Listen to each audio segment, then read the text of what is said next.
फिर से सबका एक बार स्वागत है आज की क्लास में, क्योंकि आज हमने पिछले तो अभी कुछ कंप्लीट किया है। अच्छा, एक चीज समझो, हमने 2 रेशियो कंप्लीट कर लिया है। तीसरा रेशियो है कि अच्छा एक चीज समझो कि बातचीत कम करो। पहले रेशियो को कौन लोग निकाल रहे थे? जिसको बिजनेस में शॉर्ट टर्म में देखना है। दूसरा रेशियो कौन लोग निकाल रहे हैं? जिसको बिजनेस को लॉन्ग टर्म में देखना है। कुछ लोग ऐसे भी होंगे जो बिजनेस के प्रॉफिट्स वगैरह पे बुद्धि लगाते होंगे कि इस कंपनी में जुड़ा जाए कि नहीं। चलो इक्विटी मान लो, खरीदने वाले लोग होंगे ना इक्विटी वाले, कि हम जुड़े कि नहीं जुड़े। तो ये लोग कैसे जाएंगे? अच्छा, मान लो कि हमें किसी एक नौकर रखना है, सीधा सीधा अपने घर में एक, क्या बोलते हैं उसको, पाचक रखना है जो खाना बनाता है, ठीक है ना। तो अब इसका चेक कैसे करेंगे कि ये पाचक ठीक काम कर पाएगा कि नहीं कर पाएगा?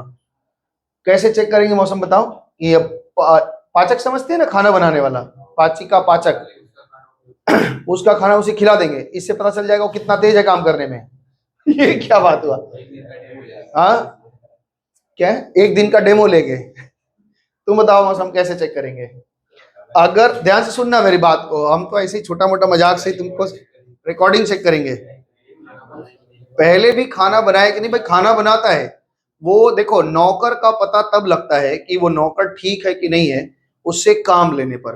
देख लो, ये हमारा नहीं, ये बहुत बड़े विद्वान चाणक्य महाराज हैं, वो लिखते हैं कि दोस्ती का पता चलता है जब परेशानी आती है या कोई मर जाता है अपने परिवार में, तो जो शमशान तक जाए वो असली दोस्त है, ठीक है ना। तो बाकी सब बोला चल तेरा पिताजी मर गया, कोई बात नहीं है, चल तू अपने घर, कल परसों मिलेंगे, तो वो दोस्त नहीं है, ठीक है ना। वो ऐसे ही कहावत है ना, गजेड़ी यार किसके, दम लगाए और खिसके। तो वैसे दोस्ती नहीं करनी है। दोस्ती वही पक्की है जो शमशान घाट तक निभाई जाए, मतलब घर में बड़ी विपत्ति आए तो वो आपके साथ खड़ा रहे। ऐसे ही बोलता है, पत्नी को कैसे चेक करते हैं कि पत्नी कब साथ देती है? तो बोलता है कि जब धन खत्म हो गया हो तो भी अगर कोई पत्नी आपके साथ खड़ी है कि नहीं, आप जैसे हम आपके साथ ठीक है, तो वो असली पतिव्रता पत्नी है। ऐसे ही नौकर के बारे में बताया। तुम चेक करेगा? हाँ। कह रहे आप चेक नहीं कर पाएंगे, तो हमको जरूरत ही नहीं है, हमको क्या जरूरत है? पत्नी जो वो चेक करेगा जिसको पत्नी लाना है, हमको तुम चेक करो, हमको लाना ही नहीं है। तीसरा है कि नौकर का चेक कैसे करेंगे? उसको काम करवाओ, अगर वो काम करने में आनाकानी करता है, अरे अभी तो करके आए हैं, 3 बाल्टी पानी भर के आए, अभी फिर बोल रहे हैं कि आओ भर दो, नहीं होगा। तो काम लेने पर नौकर कितना एफिशिएंट है पता चलता है। ठीक है ना। ऐसे ही किसी कंपनी में वो कंपनी परफॉर्म कैसा कर रही है, इसको जानने के लिए कुछ रेशियो का कलेक्शन बनाया गया, जिसको हम लोग कहते हैं एक्टिविटी रेशियो, ठीक है ना। एक्टिविटी रेशियो, या इसको हम लोग टर्नओवर रेशियो बोलते हैं। टर्नओवर का मतलब होता है सेल। टर्नओवर का सीधा सीधा मतलब अगर हम निकालें तो क्या है? सेल। हम सीधा सीधा बोल सकते हैं कि कोई आदमी, जिस कंपनी का सेल अच्छा होगा वो कंपनी परफॉर्म अच्छा कर रही है, ठीक है। मान लो एक कंपनी है, वो कंपनी बहुत सेल कर रही है, सेलिंग उसकी बहुत अच्छी है, सेल्स देख करके हम पता लगा लेते हैं भाई कि अब मेरे कंपनी है जिसका नाम है ड्राइवटेक इंडिया, और वो ड्राइवटेक इंडिया का सेल मान लो 1 करोड़ के आसपास पूरे साल का सेल है, ज्यादा ही होगा कम नहीं होगा, मान लो 1-1.5 करोड़ के आसपास सेल है। मौसम का एक कंपनी का नाम है प्राइमटेक है, वो प्राइमटेक इंडिया, इसका सेल 80 लाख 70 लाख होता है। तो आप बता सकते हैं कि कौन से कंपनी में परफॉर्मेंस अच्छी हो रही है, तो आप बिना सोचे क्या बोल देंगे कि ड्राइवटेक अच्छा है ना। कंपनी अच्छी है कि नहीं अच्छी, हम क्या बात सिखा के आए आपको कि हम कभी भी एक रेशियो पे विश्वास नहीं करते, हम 2-3 रेशियो का कॉम्बिनेशन निकालते हैं, जिससे ये पता चलता है कि कंपनी कितना अच्छा परफॉर्म कर रहा है। मान लो कि हमने, मेरा सेल दिख रहा है 15 लाख या 1.5 करोड़ का सेल दिख रहा है, और पता चला हम उसमें 8 करोड़ रुपए उधारी में बेचे हैं, तो क्या होगा? डूबेगा कि बचेगा? और मौसम का जो कंपनी है प्राइमटेक, वो पूरा वो 10 ही लाख का सेल किया है और पूरा पूरा कैश किया है, तो कौन ज्यादा अच्छा कर रहा है? तो वो अच्छा कर रहा है। तो कभी भी हम एक रेशियो पे डिपेंड होकर के कभी भी हम नहीं बता सकते। तो यहाँ पे कुछ रेशियोज हैं जिससे ये पता चलेगा कि आपकी कंपनी परफॉर्म कैसा कर रही है, मतलब हाउ एक्टिव, हाउ मैंने नहीं, हाउ मच एक्टिव, कितना ज्यादा एक्टिव है। हाउ माने कैसा एक्टिव है ये नहीं पता है, हाँ कितना तेज चल रहा है, ये बात पता चल जाएगा। तो इसमें सबसे पहले ये बताया जाता है। पहला रेशियो ये जो बना रहे हैं आप देखो, इन्वेंट्री टर्नओवर रेशियो मिला आपको। इन्वेंट्री टर्नओवर रेशियो से पहला क्वेश्चन मिला आपको, पहला शीट में पहला एकदम ऊपर में लिखे हैं और ब्लैंक स्पेसेस छोड़ा गया, तो उस ब्लैंक स्पेसेस में आपको अपने गंदे हैंडराइटिंग में लिखना है, क्योंकि प्रिंटिंग के सामने आप क्यों कितना तेज हंसी आज। हाँ ऐसे ही हंसते रहा करो, खुल खुल के हंसा करो। तो यहाँ पे क्वेश्चन है कि ये इसलिए बोला गंदा हैंडराइटिंग, आप कुछ भी लिखोगे प्रिंटिंग से तो खराब ही लिखोगे, तो खराब ही रहेगा। सबसे तुम लोग क्या बात कर रहे हैं आज, इतना बात क्यों किया जा रहा है? हमसे लिखवाएगा क्या? हम प्रिंटिंग से अच्छा लिख देंगे। सुनो, तो हमारा पहला जो रेशियो है वो इन्वेंट्री टर्नओवर रेशियो है। इस बात को आप थोड़ा अच्छे तरीके से, गहरे तरीके से समझिए, हालांकि यही काम लगेगा लेकिन फिर भी आप इसको समझो। इन्वेंट्री टर्नओवर रेशियो में मान लो ऐसे है कि जैसे हमारा एक फैक्ट्री है और उसमें कैसे प्रोसेस होता होगा, मान लो हर कोई भी चीज जो है वो 20 दिन में बन जाता है। अगर हम रॉ मटेरियल डालते हैं तो वो 20 दिन में बन जाता है। अब फिर 20 दिन में बनने के बाद वो प्रोडक्ट फिनिश होता है, फिर सेल होता है। तो एक चीज मेरे को ये समझाओ कि अगर हम आज 20 दिन के मतलब 1 तारीख है आज, और आज हमने कुछ रॉ मटेरियल डाल दिया, ठीक है, तो 20 दिन तक जब माल बनता रहेगा तो क्या हम घर पे बैठे रहेंगे, या फिर एक प्रोसेस से आगे बढ़ेगा तो फिर रॉ मटेरियल डालेंगे, फिर ऐसा करते रहते हैं। समझ रहे बात को मेरे, कि अगर हमने 1 तारीख को एक इनपुट डाला, मान लो 100 किलो आटा डाला, हमको चिप्स बनाना है, 100 किलो आटा मैदा जो भी है डाल दिया, तो एक प्रोसेस होने के बाद में अब उसको मान लो थोड़ा आगे बढ़ा, तो हम दूसरे दिन फिर डालेंगे कि रुके रहेंगे? डालेंगे, कंटिन्यू चलता रहेगा, एक स्केल, एक साइकिल जैसा चलेगा ना भाई। 20 दिन में ये पूरा होगा, 20 दिन में निकलना शुरू हो जाएगा प्रोडक्शन, तो हर समय कुछ ना कुछ मेरा स्टॉक फंसा रहेगा। एक ऐसा स्टॉक रहेगा कि 20 दिन का स्टॉक, अगर हम रोज 1-1 किलो भी डाल रहे हैं तो 20 दिन का स्टॉक मेरा क्या रहेगा, फंसा रहेगा। और कोई मान लो हमको बहुत लंबा ऑर्डर दे दिया कि भाई दुर्गा पूजा है, इसमें ज्यादा चिप्स बिकेगा तो आप ज्यादा बनाइए, तो हम क्या करेंगे, अपना स्पीड बढ़ाएंगे, नाइट ड्यूटी करवाएंगे, ये करवाएंगे, वो करवाएंगे। तो यहाँ पे आपको रेशियो कैसे निकालना पड़ेगा कि हमने पूरे साल में कितने का माल बनाया। अच्छा, बनाया क्यों निकाल रहे हैं, बेचा क्यों नहीं देख रहे हैं भाई? बनाया होगा तो बिका जरूर होगा, अगर हम बना रहे हैं तो बिका भी तो होगा। समझ पा रहे हो? तो इस साल हमने कितने रुपए का माल बनाया और उसके रिगार्डिंग हमारा कितने रुपए का माल, मतलब कितना कच्चा माल फंसा रहा। तो अगर कम माल फंसा रहा, इसका मतलब प्रोडक्शन खूब हुआ है, और प्रोडक्शन हुआ है तो उसको हमने सेल भी किया है खूब, है ना। इससे ये पता चलेगा कि आपका सेल कितना फ्रीक्वेंट है। अगर आपका, हमको ये पता चल जाए कि मेरे पास में, हम क्वेश्चन क्या समझाना चाह रहे हैं समझो, यहाँ पे सीओजीएस निकाल रहे हैं। सीओजीएस का मतलब आप समझते हैं ना, कॉस्ट ऑफ इतने का माल टोटल बना और मेरा इन्वेंट्री जो मेरा है वो इन्वेंट्री इतने रुपए की फंसी रही। तो अगर इतना रुपया का माल बनाया और इतने की इन्वेंट्री फंसी रही, इसका मतलब है ये बताएगा कि ऐसा इन्वेंट्री कितनी बार हमने यूज किया, ठीक है ना। तो मान लो ये 10 टाइम्स आया, 10 टाइम्स में ही निकालेंगे ये, इसका मतलब है कि मेरा एक्टिविटी खूब तेज चल रहा है, मतलब तेज, साल भर में हम 10 बार माल बना के बेच चुके हैं।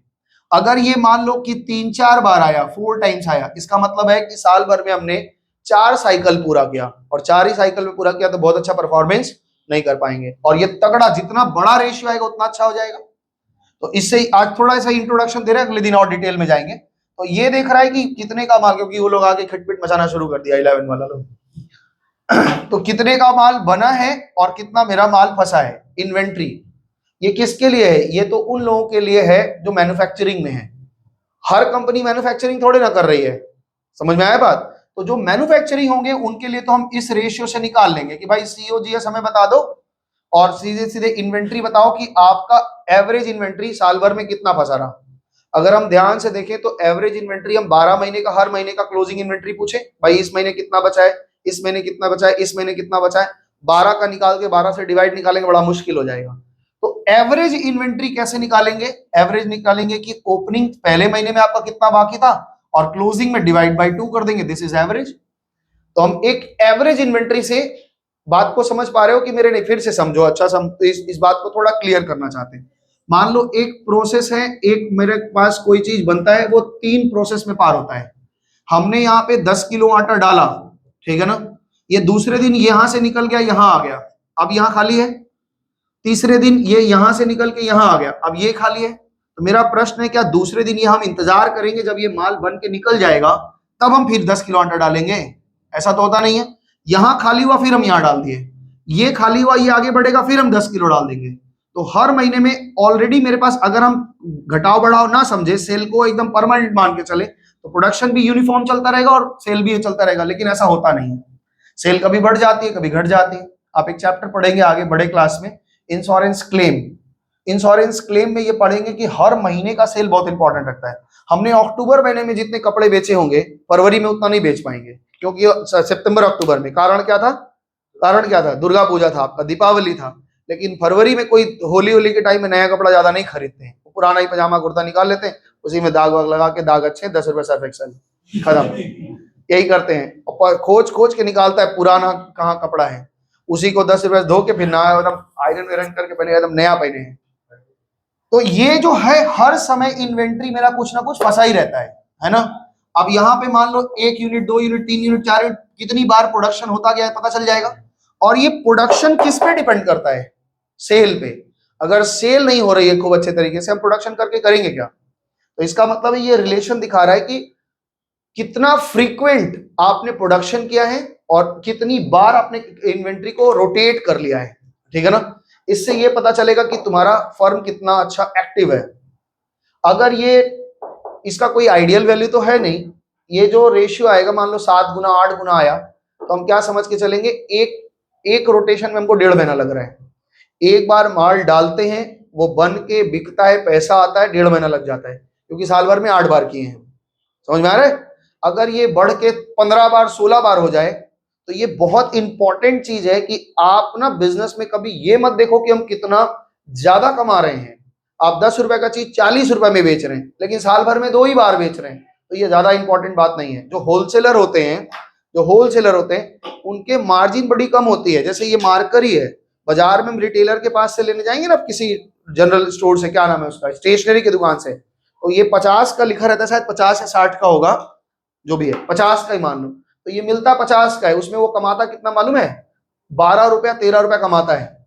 एक बेच के 10 रुपया 12 रुपया कमाता है, ठीक है। और यही चीज वो दिन भर में कितना बेच लेता होगा? कितना बेचता होगा? हमारे मोहल्ले के दुकान वाला है, वो पूरे महीने में बच्चों कितना मार्कर बेचता होगा? अगर हम दुकान से खरीद के लाओगे, एक मार्कर खरीदते महीना भर चल जाता है हमारा, नहीं महीना भर तो 15 दिन चलेगा। 2 खरीदते होंगे। आसपास मोहल्ले में कितने टीचर हैं? 10 टीचर होंगे, 20 पीस बेच लेगा, 2 डब्बा बेच लेगा, है ना। कितना कमा लेगा? नहीं कमा पाएगा। होलसेलर वाले क्या करते हैं? होलसेलर वाले क्या करते हैं? एक पे मार्जिन रखते हैं 5 रुपया, एक पे मार्जिन रखेंगे 5 रुपया, पूरे डब्बे पे उनको 50 रुपया मार्जिन है, यहाँ पूरे डब्बे पे 150 मार्जिन है। वो एक दिन में कितना डब्बा बेच लेते हैं? 20 20 25 25 डिब्बा, क्योंकि बहुत सारे मोहल्ले के लोग आके खरीद के लेके जा रहे हैं। तो होलसेलर में क्या होता है कि मार्जिन कम रहती है, लेकिन क्या होता है इसमें?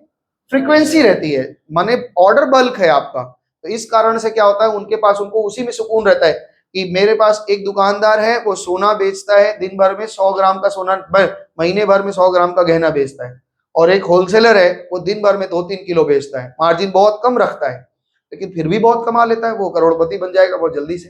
तो इसलिए याद रखना कि हमारा कोई भी धंधा कर रहा, तो ये बहुत खुश मत हो जाना कि हम 10 रुपए का चीज लाके 50 में बेचते हैं।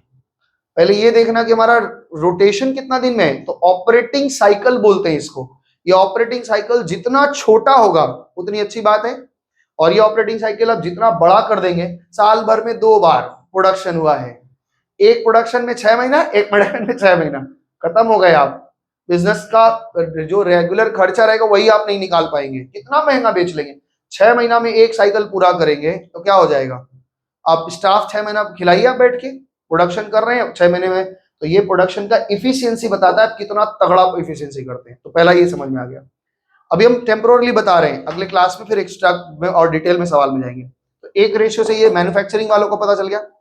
दूसरा ये पता चलता है कि दूसरा जो रेशियो आ रहा है यहाँ पे, इसी बात को लिखा गया है। समय कितना हुआ पहले बताओ भाई? 8 अच्छा 6:30।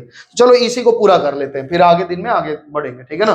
तो यहाँ पे इस रेशियो का फॉर्मूला क्या है पहले इसको समझ लेते हैं। तो यहाँ पे लिखा है इन्वेंट्री टर्नओवर रेशियो। तो इन्वेंट्री टर्नओवर रेशियो का फॉर्मूला क्या लिखा है आपका? COGS, कॉस्ट ऑफ हाँ, cost of goods, cost of revenue from operation, यहाँ पे पूरा लिखेंगे cost of revenue, cost of goods sold भी लिख सकते हैं, cost of revenue from operation भी लिख सकते हैं। क्या लिखेंगे? Cost of revenue from operation, और नीचे क्या है? Average inventory. एवरेज इन्वेंट्री मतलब ऑन एन एवरेज आपका कितना इन्वेंट्री फंसा रहा। क्या बज रहा है? पुचका वाला बुला रहा है, आओ जल्दी से, हम खड़े हैं, इनको पुचका खाना है, यही ना? तो मम्मी क्या बोली? ज्यादा मत पढ़ो। क्या करें, हम सोच रहे हैं आत्महत्या कर ले छत से जाके। तो नीचे देखो क्या क्वेश्चन लिख रहे हैं, सुनो ध्यान से। ये कह रहे हैं कि हमारे पास में दो चीजें आ रही हैं, एक आ रहा है cost of revenue from operation, उसी को दूसरे नाम से हमने सीओजीएस लिखा है, cost of revenue from operation. Operation का मतलब होता है सेल यानी धंधा, तो कॉस्ट ऑफ रेवेन्यू यानी उस रेवेन्यू फ्रॉम ऑपरेशन, ऑपरेशन करके जो रेवेन्यू आता है उसकी कॉस्टिंग कितनी है, इसको हम लोग क्या बोल रहे हैं? Cost of revenue from operation. इसको निकालने का दो तरीका। कैसे दो तरीका? आओ देखते हैं। आप मेरे को सिखाएंगे दो तरीका, क्योंकि आप 11 पढ़ के आ गए हैं। मौसम बताएगी, मौसम ठीक ठाक है।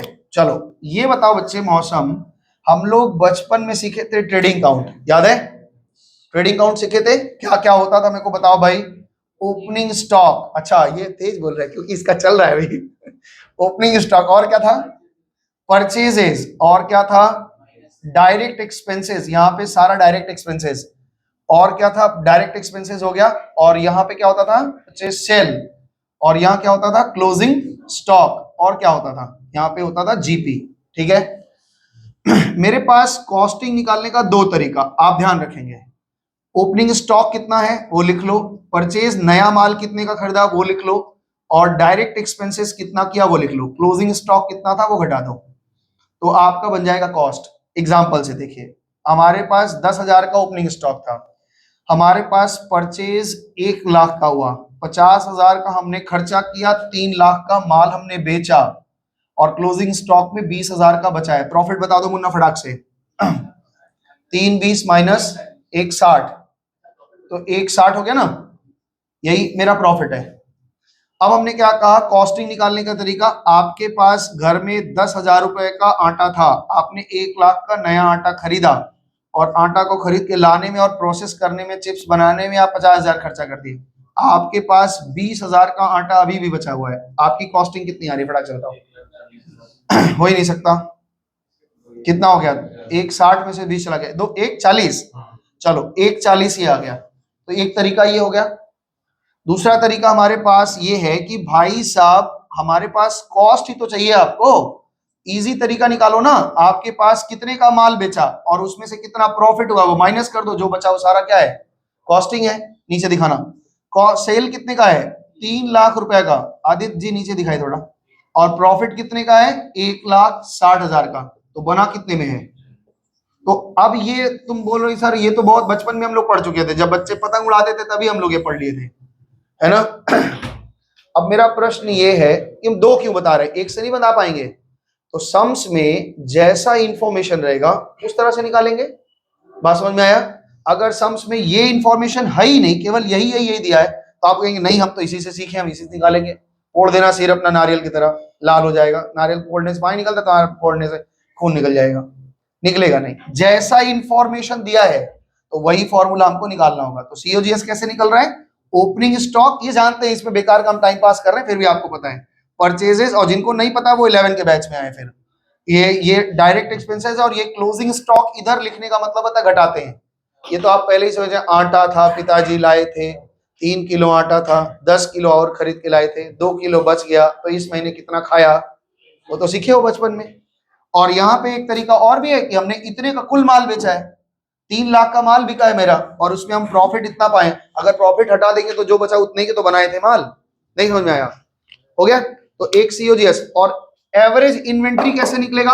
एवरेज इन्वेंट्री आपका opening inventory plus closing divide by 2, तो opening inventory closing inventory divide by 2, इससे आपका एवरेज इन्वेंट्री निकल जाएगा। आओ थोड़ा बातचीत करें इस पे, ये वाला रेशियो पूरा हो गया तो इसके बाद अगले दिन आगे कंटिन्यू करेंगे। सुनो ध्यान से, लिख रहा है cost of revenue from operation can calculated by 2 ways. ठीक है, मालूम है ये मास्टर जी बता चुके हैं, आगे बढ़ते हैं। तो कह रहे हैं cost of revenue from operation is equal to opening inventory plus purchases plus carriage plus wages plus other direct expenses, जो कुछ भी डायरेक्ट एक्सपेंस मतलब पूरा का पूरा ट्रेडिंग, और माइनस क्लोजिंग इन्वेंट्री। और या फिर कैसे निकालोगे, cost of revenue from operation is equal to net revenue from operation. Revenue from operation को हम लोग इतना शॉर्ट फॉर्म में बहुत बार बार नहीं बोलेंगे, रेवेन्यू फ्रॉम ऑपरेशन आरएफओ, ठीक है ना। रेवेन्यू फ्रॉम ऑपरेशन, हमने जितना माल बेचा है उसमें से प्रॉफिट घटा दो, दैट इज ग्रॉस प्रॉफिट घटा दोगे तो आपका कॉस्ट आ जाएगा। एवरेज इन्वेंट्री कैसे निकलती है, एवरेज इन्वेंट्री ये बचपन में हमने पढ़ा था, opening plus closing divide by 2। तो ये हो गया। सिग्निफिकेंस, क्या महत्व है भाई इसका, ये रेशियो का क्या महत्व है, तो आप पढ़ते हैं। दिस रेशियो इंडिकेट्स, क्या दिखाता है, इंडिकेट मतलब दर्शाता है, केंद्र बिंदु दिखाता है, क्या क्या दिखा रहा है, whether inventory has been efficiently used और नॉट, आपने अपने स्टॉक्स को ठीक तरह से यूज किया है या नहीं किया है। It shows the speed which is the inventory rotated into revenue from operation और the number of times inventory turned into the revenue from operation during the year. इससे आपको ये पता चलेगा कि आपने इन्वेंट्री को कितनी बार रोटेट कर लिया सेल में। सेल देखना है यानी प्रोडक्शन देख लो, प्रोडक्शन हो गया तो बस समझ में आ जाता है बात। The higher the ratio the better it is, ये रेशियो जितना बड़ा आएगा उतना अच्छा है, ठीक है ना। अगर आपका रेशियो 20 आ जा रहा है, इसका मतलब समझ रहे क्या हो रहा है, आप 20 बार आपने रोटेट किया, इसका मतलब आप दिन रात इसमें लगे हैं, बाकी घर परिवार सब भूल गए, फैक्ट्री चला रहे हैं खूब बढ़िया से। कह रहा है कि अगर ये कह रहा है कि better is since the indicate the inventory is selling quickly, इसका मतलब ये दिखा रहा है कि आपका इन्वेंट्री यानी स्टॉक बहुत तेजी से बिक रहा है। In a business where inventory turnover ratio is high, goods can be sold at low margin of profit even the profitability may be the quite high. मतलब समझ में आया, अगर आपकी स्पीड अच्छी है तो आप अपने प्रॉफिट को थोड़ा कम कर देंगे और सेल बढ़ेगा और प्रॉफिट, हर आपकी मार्जिन कम रहेगी लेकिन आपका प्रॉफिटेबिलिटी बहुत बढ़ा जाएगा। सेम इंडस्ट्री में अगर कोई और आदमी है वो बोल रहा है नहीं हम तो इतना ही प्रॉफिट रख के बेचेंगे हमारा, तो उसमें क्या हो जाएगा, वो इसीलिए कारण क्या है कि जिन लोगों का सेल बहुत हो जाता है ना, वो लोग अपना मार्जिन थोड़ा कम कर लेते हैं, कस्टमर मेरे पास रहे। मेरे घर पे अभी पिछले 2 साल 2.5 साल पहले पेंट हो रहा था, है ना। तो पहले तो वो चूना का पेंटिंग था, तो उसको चेंज करवा के हमने बहुत, भाई अब थोड़ा गरीबी झेल लिया बहुत, अब तो हम भी डिस्टेम्पर करवा देंगे। तो हमने कहा पुट्टी कर दो। तो पुट्टी करने के लिए पहले वो बेचारा बोला पुट्टी ले आइए, तो पुट्टी में भाई हमसे बोला कि अब पुट्टी ले आइए, तो हमने कहा कि ठीक है। तो पुट्टी लेने के लिए घर के बगल एक पुट्टी का दुकान है, उससे हमने जाके बोला कि एशियन का एक बड़ा पूरा बोरा जो होता है 20 किलो का शायद, तो वो पुट्टी दे दीजिए। तो 800 कुछ रुपया मांगा, 850 870 ऐसा कुछ, याद नहीं, 2-2.5 साल पहले की बात है। हमने कहा कि आप तो ज्यादा मांग रहे हैं, 20 रुपए ज्यादा मांग रहे हैं। तो बोले क्यों, तो हम बोले हम सिंथी मोड़ से ले आए थे एक पैकेट, वो तो बहुत सस्ता दिया, तो वो तो हमको 830 या 840 में दे दिया। तो बताया कि वो लोग का सेल बहुत अधिक है, और सेल होने के बोला उससे मेरा लेना देना नहीं है, हमको थोड़ा पैदल जाएंगे, हम लेके चले आएंगे, बाइक पे बैठा के लेके चले आएंगे, भले ही पीछे लग जाएगा थोड़ा सा, क्या दिक्कत है, ले आएंगे। तो उसके बाद जाएंगे तो 20 रुपये बचेगा। वो है तो यही इंडस, इनके घर के नीचे ही तो है, आदित्य तुम्हारे घर के नीचे है ना, हाँ उसी के यहाँ से ले आए, उमा पेंट्स। तो उसके पास गए तो बोला कि ठीक है। तो एक्चुअली में जो सेलर हैं बड़े, मतलब जो स्टॉकिस्ट होंगे एशियन के, इनके पास दुकानदार वाले आते होंगे, जो बड़ा ऑर्डर दे रहा है उसको मार्जिन ज्यादा दे रहे हैं, तो छोटे दुकानदार इसमें क्या होते हैं, मर जाते हैं। जिनके पास पूंजी अधिक होगी वो हमेशा मार्केट पे क्या कर लेंगे, राज कर लेंगे। तो इसलिए पूंजी बढ़ाओ, अपनी कैपिटल बढ़ाओ, और हाँ ट्रेडिंग करो। कह रहे हैं ट्रेडिंग मत करो, बाजार बहुत खराब चल रहा है आजकल बकवास है, सुनो ध्यान से। A low inventory turnover ratio indicates the inventory does not sell quickly and the remains lying in the godown for quite a long time। इससे मतलब ये हो रहा है कि आपका जो भी स्टॉक्स नहीं निकल पा रहा है, आप बेच नहीं पा रहे हैं। अब आपको ऑफर दे करके वही डेड स्टॉक हो जाएगा ना, और डेड स्टॉक हो जाएगा तो फिर क्या करना होगा, आपको 6-6 महीने पुराने माल बेचने पड़ेंगे। This result increase in the shortage storage cost. अच्छा, ऐसा करने से क्या होगा, आपका ये कॉस्ट अकाउंटिंग में आप पढ़े होंगे कि एक माल बना लेने में बहादुरी नहीं है, उसको रखने की भी खर्चा होता है। गोडाउन में रखोगे चूहा खा जाएगा, नुकसान हो जाएगा, है मौसम इससे भुगतभोगी है। बोलती सर हम लोग की दुकान में बहुत बड़ा बड़ा चूहा आता है, रिद्धि भी आती है, वो भी कहती है सर आधा तो वो लोग खा खा के नष्ट कर देता है। भाई यही स्टोरेज कॉस्ट है। आगे सुनो, ब्लॉकिंग ऑफ फंड्स, खाली खराब नहीं होगा, पैसा फंस जाएगा आपका, अब माल बिक ही नहीं रहा है, पैसा फंस जाएगा। The losses on accounts goods becoming obsolete और अनसेलेबल, और ज्यादा दिन तक रख देंगे तो जो कपड़ा आपने बनाया था वो आउट ऑफ फैशन हो गया, तो कोई खरीदेगा नहीं। अब सब बिलबोर्ड्स पहनेगा फिर से दोबारा। अब वो कोई स्किन फिट या स्लिम फिट वाला जीन्स अब नहीं चलेगा। एक जमाना था जब एकदम टाइट वाला जीन्स पहनते थे, अब फिर से वो जमाना आ गया कि ढीला वाला पहनेंगे, तकलीफ हो रहा है, टाइट वाले में तकलीफ झेल लिया 3-4 साल, अब लगा कि अब ढीला वाला पहनेंगे, तो आप बना के बैठे कौन सा, स्किन फिट वाला।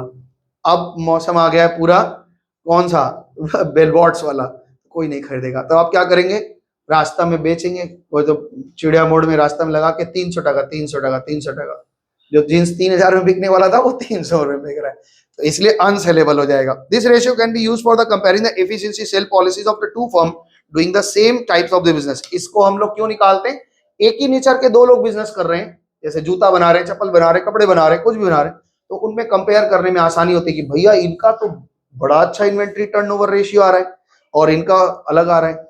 इस रेशियो के भरोसे आप डिसीजन नहीं ले सकते, क्योंकि हर आदमी का इन्वेंट्री टर्नओवर रेशियो उसके पॉलिसीज पे डिपेंड करता है, वो कैसी पॉलिसी लगाता है। खादिम वाले के यहाँ जाओगे जूता खरीदते तो वो क्या कहते हैं कि भाई मेरे यहाँ से खरीदो 20% फ्लैट डिस्काउंट देती है, ठीक है ना।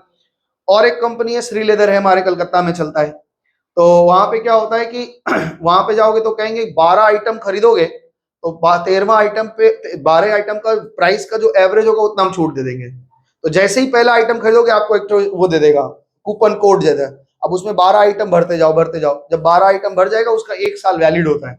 मतलब एक बार, ये बहुत पॉलिसी बहुत अच्छी होती है, जो लोग नए बिजनेस करते हैं ना उनके पास ये बहुत पॉलिसी, कस्टमर एक बार अगर आपके पास आया है ना उसको जाने नहीं देना है, उसको यहीं बिठा लेना है। और बताइए क्या खाएंगे, बोलिए ना, बनाते चाय मंगवा देते हैं, जो आप साड़ी दुकान पे आते हैं तो क्यों बैठा लेता है, क्या अरे बहन जी बैठिए, आप क्या चाहिए बोलिए, बस 10 मिनट बोला है कि आप बैठिए थोड़ा सा आराम से, पहले खाइए, ठंडा मंगा, 3 बार बोलेगा नौकर को ठंडा लाओ, वो जानता है कि मंगाना नहीं है, जैसे ही एक तो खरीद लेगी तब ठंडा लाना है, तब वो जाके ठंडा लेके आता है, और थोड़ा फिर उसमें ड्राई फ्रूट्स का डब्बा खोल देगा, खाइए, अरे खाइए देखिए और भी अच्छा अच्छा दिखाते हैं, उसको पता है कि हम यहाँ से ज्यादा निकलवाना है, ठीक है ना।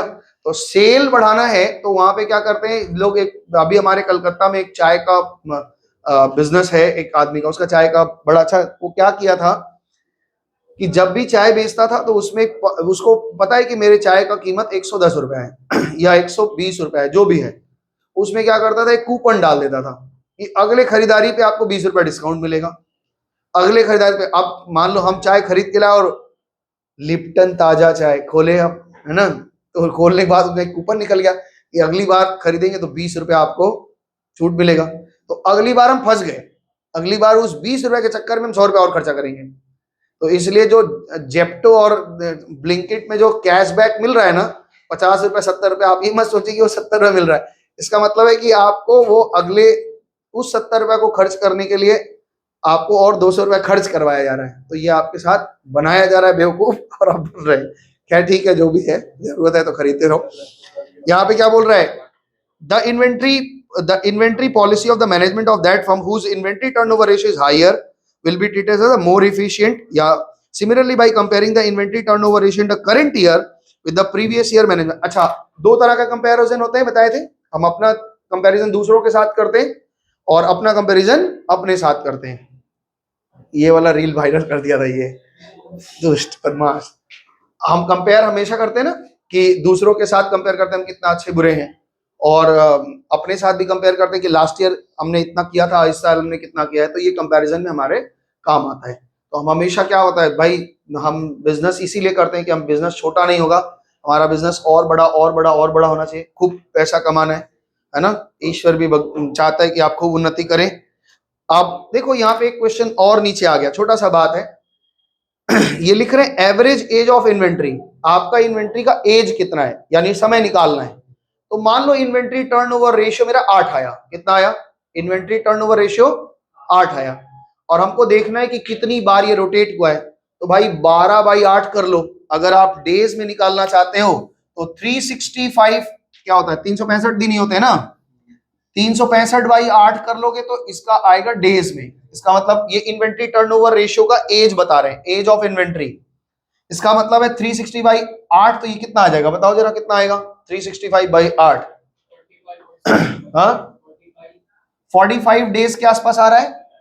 और अगर हम इसको मंथ में जानना चाहते हैं तो 12/8 कर ले तो 1.5 महीना होगा। तो अगर हम एज निकालना चाहते हैं मंथ में तो ऐसा करेंगे, और अगर हम डेज में निकालना चाहते हैं तो हम ऐसा करेंगे। इससे ये पता चलेगा कि आपकी इन्वेंट्री कितने दिनों में रोटेट कर गई है, घूम गया है, एक बार सेल आपने कर लिया है। तो एक रेशियो ऐसे ही बताएं। अभी इसमें 3 रेशियो और हैं। इसमें हम लोग अभी पढ़ेंगे trade receivable turnover ratio, trade payable turnover ratio, working capital turnover ratio. ये तीनों का चीज बता लेंगे, तब हम किसी चीज पे डिसीजन पे पहुंचेंगे कि कंपनी अच्छा परफॉर्म कर रही है या नहीं कर रही। बहुत इंपॉर्टेंट चैप्टर है, हमको बड़ा मजा आता है रेशियो पढ़ा करके, क्योंकि बातचीत इसमें ज्यादा रहता है, लिखना ज्यादा नहीं रहता है। आज इतना ही रखते हैं, अगले क्लास में हम लोग इसको कंटिन्यू करेंगे। जिनका सवाल पीछे का नहीं हुआ वो पीछे का सवाल कर लेंगे, फिर आगे बढ़ेंगे। तब तक के लिए सबको नमस्ते, धन्यवाद, बाय बाय, टाटा।